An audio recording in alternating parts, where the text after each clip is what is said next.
उत्तम गती तो एक पावे उत्तमाची गती तो एक पावे उत्तमाची गती तो एक पावे उत्तम भोजिला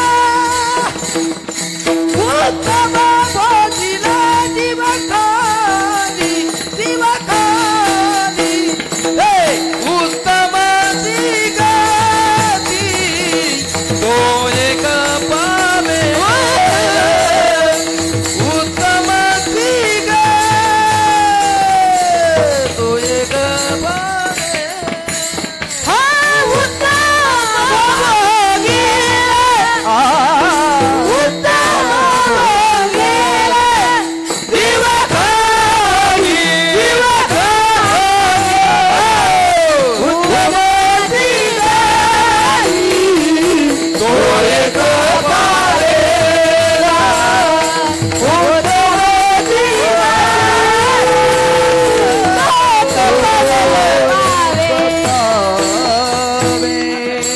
उत्तम आपल्या याच्यातून खुलासा काय झाला माहिती का? धन, उत्तम व्यवहार, उदास विचारपूर्वक तुम्ही काय करा, खर्च करा, उत्तम गती तुम्हाला प्राप्त होईल. म्हणजे पहिला मुद्दा आपला संपला. आणि दुसरं काय आहे, परोपकार करा बरं का. कारण परोपकाराची एक वृत्ती असली पाहिजे.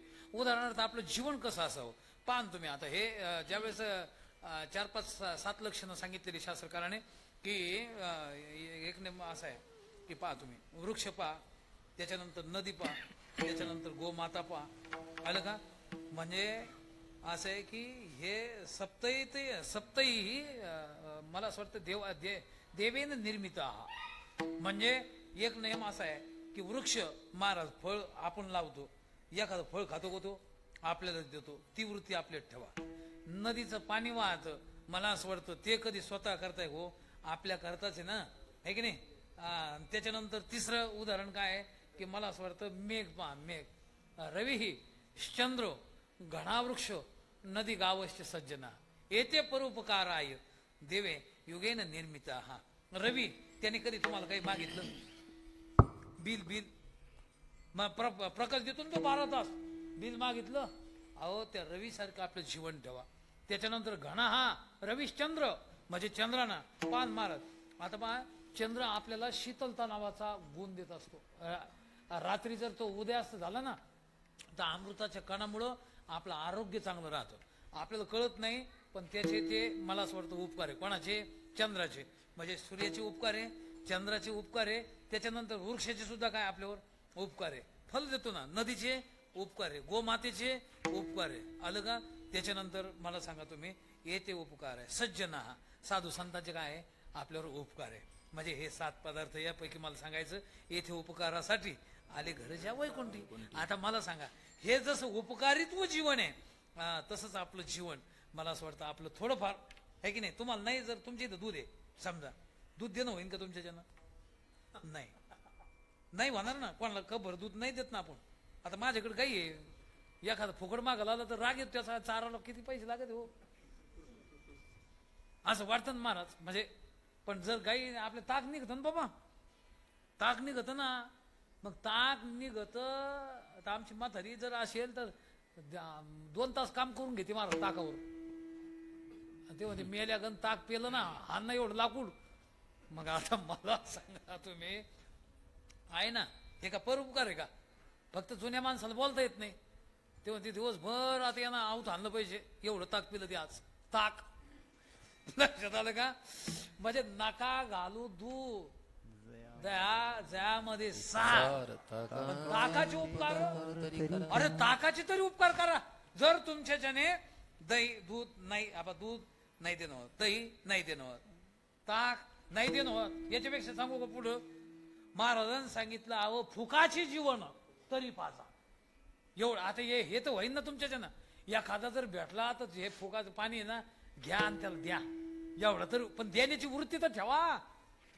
आलं का? अहो लोक काही देत नाही. आता मनानं ते म्हणले, आता जर समजा दोघं बसले, तुला जर अभिषेक करायचा, देव प्रसन्न झाला, तुला 1 क्विंटल जर म्हणजे म्हणजे साखर दिली, आलं का समजा, तर 1 क्विंटल साखर गावरान तूप हे करून देवाला तू म्हणजे का चांगल्या पद्धतीचा अभिषेक करशील का रे? ते म्हणे 1 क्विंटल का रे? मग एवढं काही बोलतो तू तर. ते म्हणे समजा तुला कुठं प्राप्त झाली, तू लागला मला बोलायला, म्हणजे याच्यावर उदार नाही चर्चेवर ते. लक्षात आलं? यायला ते समजा म्हटले ते बी तुला 1 म्हणजे क्विंटल साखर जर भेटलीच, आता तू देवाला अभिषेक चांगल्या पद्धतीचं गावरान तुपाना यांना करशील का रे? ते म्हणे 1 क्विंटलची, नालायक काही बोलतो, मी का मूर्ख आहे का? 1 क्विंटल हे करायला किलोवर देईल बुवा. अरे पण 99 किलो ती आणतो कुठून, आता बाकी ती दाखव. म्हणजे अरे चर्चेत तरी उदार राहा. याच्यापेक्षा काय सांगू आता? थोडा तरी परोपकार करण्याची काय ठेवा, प्रवृत्ती ठेवा. आणि पुढे काय सांगितलं महाराजांनी? वास्तव सज्जन परस्त्रियांना निंदा नालस्ती करू नका. आता बापू लोक काही समजू, असं काही समजू नका. कीर्तन आपण जर करायला लावलं तर आता गावातून लोक जमलं राव यायचं, बारीक आवाज, कुठे महाराज असं म्हणल्यावर महाराज इथं कीर्तन पडत होतं त्या शब्दानं. म्हणजे इतका परिणाम. हे जर बाहेर आता काय हे दोघं बापले का निघले तर काय तुम्हाला भेटणारे लोक का सहज आज कुठे सहज बोलते का ते, असं चर्चा करते एखादा तर म्हणजे भेन भेन कीर्तनच नको करणं. कुठे आज कुठे आज, त्याच्यापेक्षा कीर्तन सोडून दिलं त्यानं. डायरेक्ट हे कपडे काढले भगवे, ते नको कीर्तन नको. लोकांना थांबवू नाही आता. लोक म्हटले आम्ही म्हटलंच होतं याचं भांडवल किती दिवस टिकणार, पहा त्याच्या पुढे थांबत नाही ते. त्याच्या म्हणजे त्यांनी आपल्याला नीट म्हणावं याच्याकरता आपल्याच बदल करत जाणं हे मूर्खपणा आहे महाराज. ते म्हणले कीर्तन जमलं आज तर आपण डायरेक्ट मग तुम्ही घ्या जमून असं म्हणायला पाहिजे. पण यानं काय केलं, कपडे ते काढले भगवे घातले. ते म्हणे आम्ही म्हटलंच होतो हे फुकट घाय सवय लागली याला, आता भगवे कपडे घातले लागला फिरायला. भांडवल तर संपलं, कीर्तन कोण ठेवीना. याला राग आला महाराज, शेगावला गेला. गजानन महाराज दर्शन घेतलं आणि तिथंच कपडे काढले. ते म्हणजे जे अरे आता गजानन महाराज तिकून तसंच आला गावात. आता तर थांबायला पाहिजे लोकांना. पहिले ना पांढरे होते, लोक बोलू लागले. नंतर भगवे घातले, लोक म्हणे कीर्तन बंद झाली. आता काहीच नाही ठेवलं, आता म्हणायला पाहिजे आता झालं साधू म्हणून. लोक म्हणले आम्ही म्हणलंच, हे 12 वर्ष भाकरी खाऊन आलं फुकट, आणि एक दिवस हे येडं होणार म्हणजे होणार. पहा आता येडं झालं म्हणले लोक. त्याला म्हणले नाही हे कपडे काय आता मोकळं व्हायचं. येडं आम्ही म्हणलंच होतो हे एक दिवस येडं होणार. पहा आता लागलं का नाही फिरायला बिगर कपड्याचं. बरं त्याच्यावर नाही, मग त्याच्या लक्षात आलं राव. ते म्हणे आता कपडे काढल्यावर बी आता काय करावं. ते म्हणे आता गावातच नको, डायरेक्ट शेतात गेला. मस्त अगदी माध्यमातून जगद्गुरु तुकाराम महाराज. खरं तर नरदेहाला प्राप्त झालेल्या जीवात्म्याला एक अत्यंत महत्वपूर्ण, मला असं वाटतं त्यातली त्यात ग्रस्त आश्रमाचा ज्यांनी स्वीकार केलेला आहे त्यांना आवर्जून जगद्गुरु तुकाराम महाराज अभंगाच्या माध्यमातून उपदेश करतात. विठाला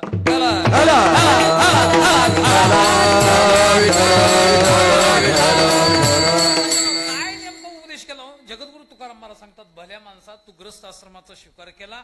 100% असं आहे की ज्या वेळेला आपण ग्रस्त आश्रमाचा स्वीकार करतो, पत्नीची जबाबदारी मला असं वाटतं प्रामुख्याने आपल्याकडे जर आली, नेमकं आपल्याला जर काय आवश्यकता जर कशाची वाचत असेल तर मला असं वाटतं त्याच्याकरता धन लागते बरं का. आणि म्हणून महाराज सांगतात एक काम करा, तुम्ही आता ग्रस्त आश्रमी खऱ्या अर्थाने स्वीकार केलेला आहात तर मग तुम्हाला धन लागतं, पण धन कसंही जोडू नका. मग कसं जोडा? धन जोडा पहिला मुद्दा, उत्तम व्यवहार ठेवा दुसरा मुद्दा, उदास राहा तिसरा मुद्दा, आणि चौथा मुद्दा विचारपूर्वक काय करा, खर्च करा. याच्यातच मला असं वाटतं अभंग सुद्धा आपला याच्यात समाप्त होऊ शकतो आणि करू आपण होईल तोपर्यंत. एक तर धन जोडा, उत्तम व्यवहाराने जोडा, उदास राहा आणि विचारपूर्वक तुम्ही खर्च करा. म्हटले महाराज बापा प्रयोजन अनुद्देश मंदोपीनं प्रवर्तते. कारण प्रयोजन अंतःकरणामध्ये ठेवल्या वाचून कोणत्याही पुरुषाची प्रवृत्ती कोणत्याही कार्यामध्ये होत नाही. आम्ही काही मूर्ख नाही. धन जोडलं, उदास राहिलो, विचारपूर्वक खर्च केला, उत्तम व्यवहाराने जोडलं, अहो आम्हाला फलस्वरूपामध्ये काय प्राप्त होणार ते सांगा. मग महाराजांनी सांगितलं भल्या माणसा तिथंच फले. काय फले?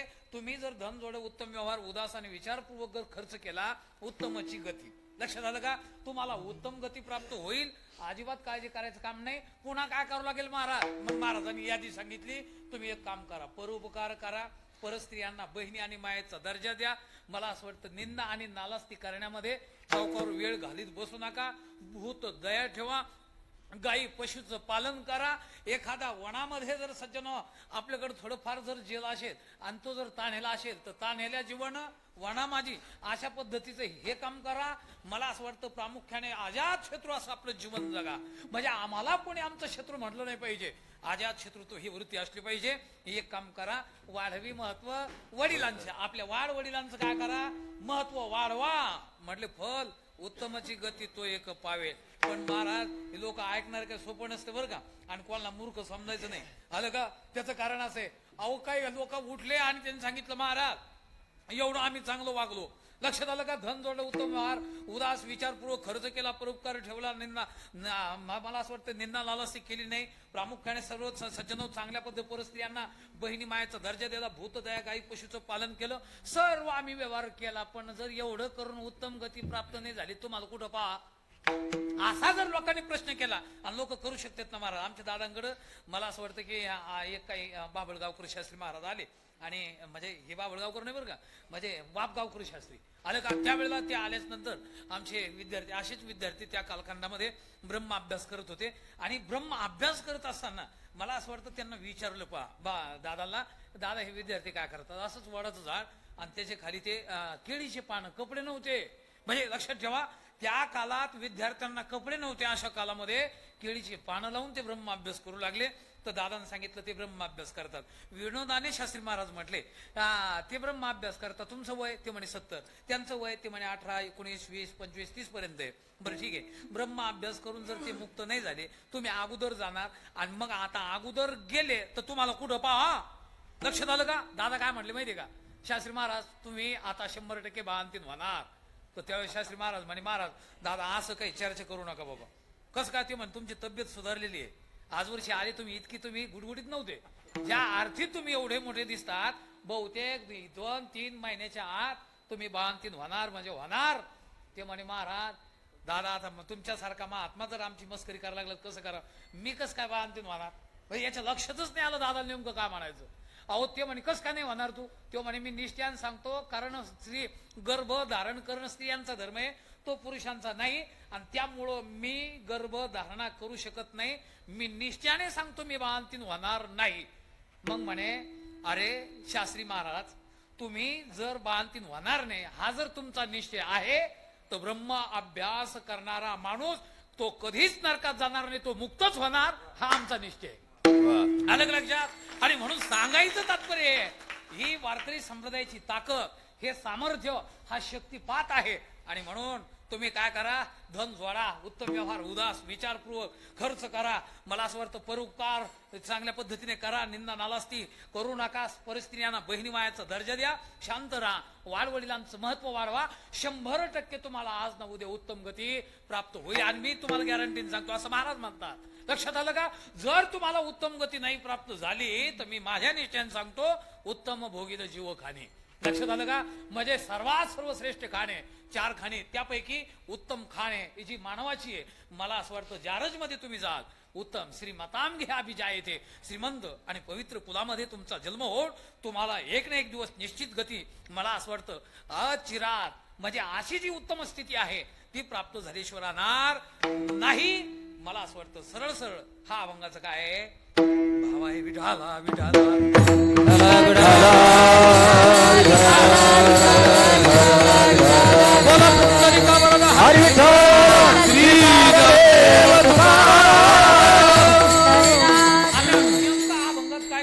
मला असं वाटतं हा भाव आपल्या समोर ठेवला. आता अभंगाचा विस्तारित अर्थ आपल्याला गुरुकृपेने, अंतकरण कृपेने, शास्त्र कृपेने तुम्हा सर्व भाविक भक्तांच्या अनमोल अशा प्रतिसादाच्या माध्यमातून आपल्याला प्राप्त झालेली वेळ त्या वेळेच्या आत आपण थोडंफार चिंतन करणार आहोत. परंतु सेवेला प्रारंभ करण्यापूर्वी अल्पसा परिहार म्हटलं तर मला असं वाटतं वक्ता म्हटलं की त्याची जबाबदारी असते की त्याने पूर्वपीठिका, मला असं वाटतं या सप्ताहाचं कथन करणे हे अत्यंत गरजेचं आहे. आणि म्हणून भगवान पंढरीश परमात्म्याच्या आशीर्वादाने तुमच्या आमचे सर्वांचे श्रद्धास्थान गुरुवर्य भगवान बाबा यांच्या कृपा आशीर्वादाने परमपूजनीय आदरणीय वैकुंठवासी गुरुवर्य, खरं तर त्यांचे शिष्य प्रेमानंद बाबा यांचा 6वा समाधी सोहळा.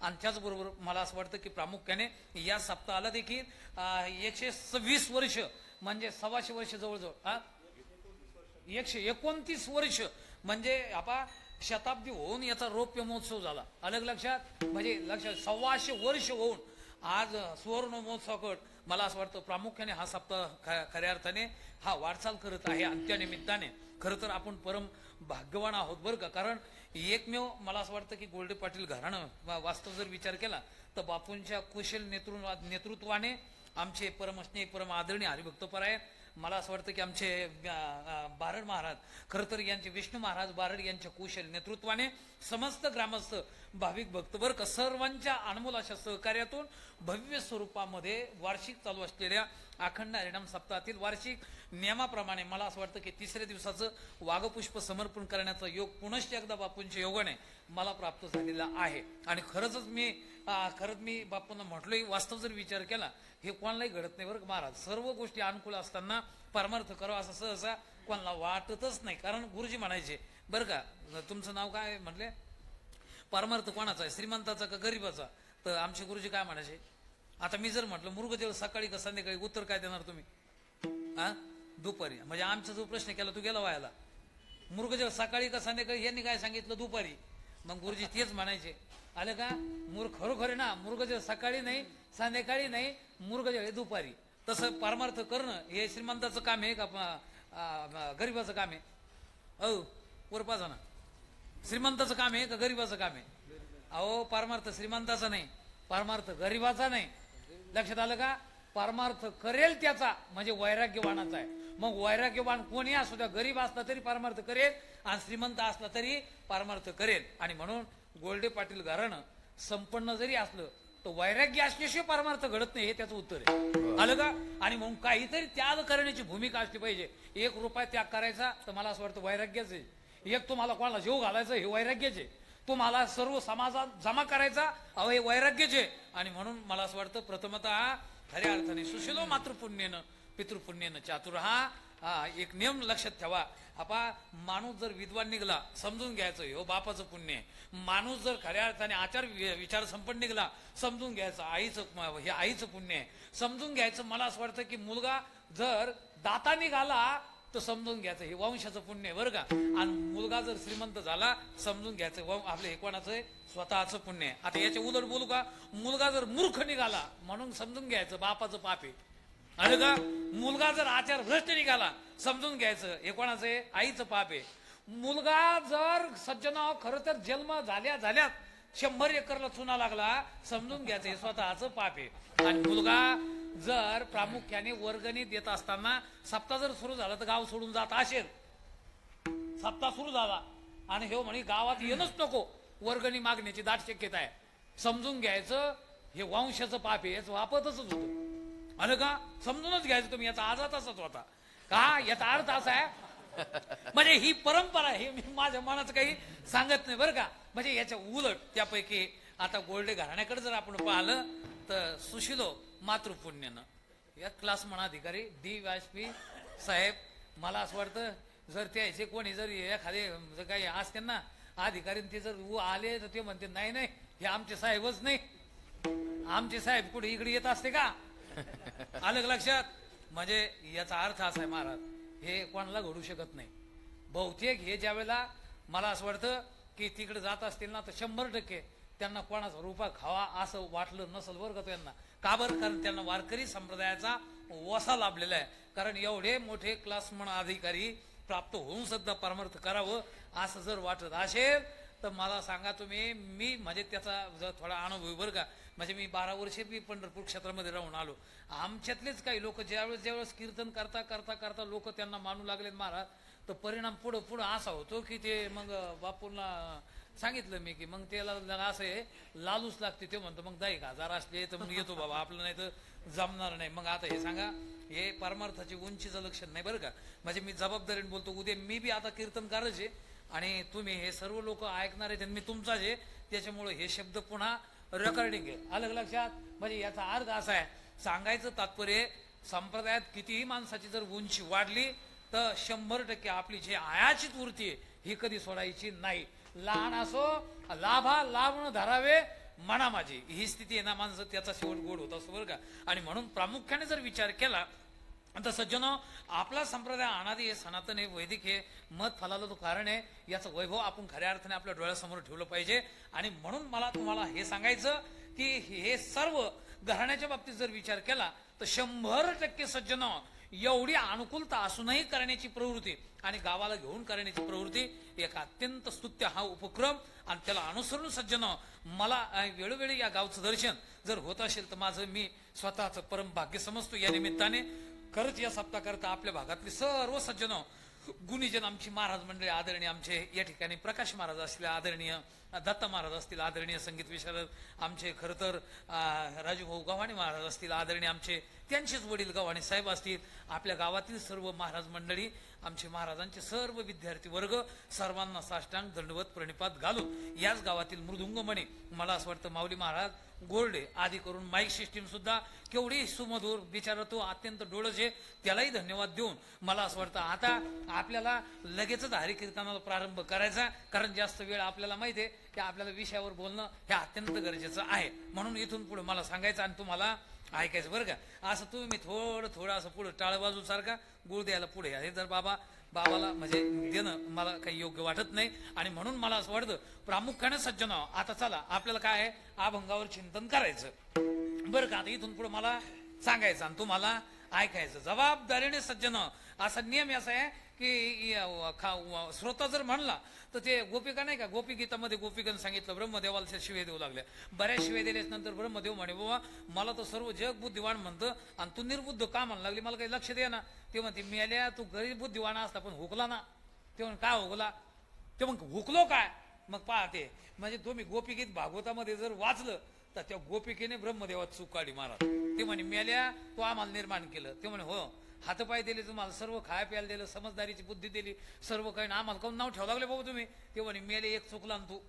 ते म्हणे काय झालं ह्या पापण्या ह्या खालीवर करायला लागल्या ना. लक्षात आलं का. ते म्हणे पापण्या खालीवर करायला लागल्या हो त्या खालीवर करायला नव्हत्या पाहिजे कारण माझ्या देवाला त्या आड या लागल्या ना पाहू द्या ना त्या लक्षात ठेवा. म्हणजे ब्रह्मदेवाची चूक काढली कोणी वर पा.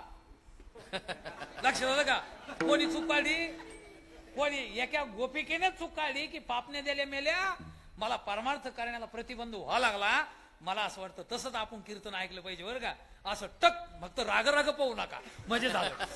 1 तासामध्ये मी तुम्हाला मोकळं करतो आणि म्हणून पहा तुम्ही आता बरोबर 1 तास राहिला आणि असं काही समजू नका. शांती ब्रह्म एकनाथ महाराज एक प्रमाणे 1 तासात भरपूर काही होऊ शकतं. एकता हा बरोबर आहे ना. 1 तास उराला खटबंगरायाची 1 तास उराला खटबंगरायाची 1 तास उराला खटबंगरायाची 1 तास उराला खटबंगरायाची भाग्यदाया कैसी प्राप्त झाली भाग्यदाया कैसी प्राप्त झाली भाग्यदाया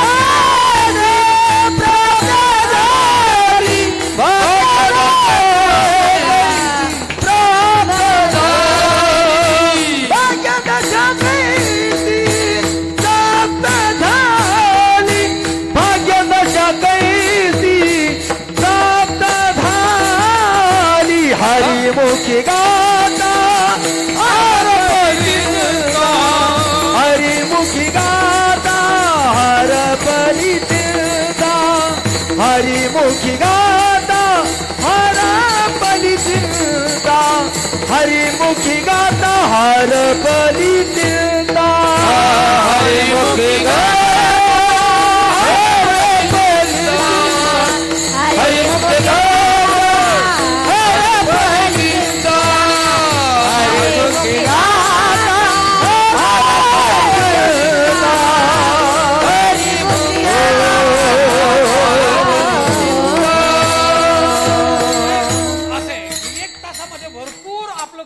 होऊ शकतं. आणि म्हणून आता बरं का आता सांगायचं तात्पर्य हे की आता ऐका जगद्गुरु तुकाराम महाराजांनी उपदेश केला पण प्रामुख्याने सज्जन या अभंगाची पूर्वपीठिकाच अशी खरं तर भगवंताने तद असृजत म्हणजे तो परमात्मा जगत निर्माण करता झाला असं एक सूत्र आहे किंवा ब्रह्मसूत्र भाषामध्ये येतो वा इमानी भूतानी जयंती येन जातानी जिवंती किंवा आपलं संत वाङ्मय सांगतं जेने हे विश्व निर्मिले महर्षी देवा ते संस्थापिले 21 स्वर्गात ते धरले सत्ता मात्रे आपुल्या. आता तुम्हाला हे प्रमाण दिलं. मग मला सांगा, तुमचं लग्न झालेले ना, वर पाहायचं.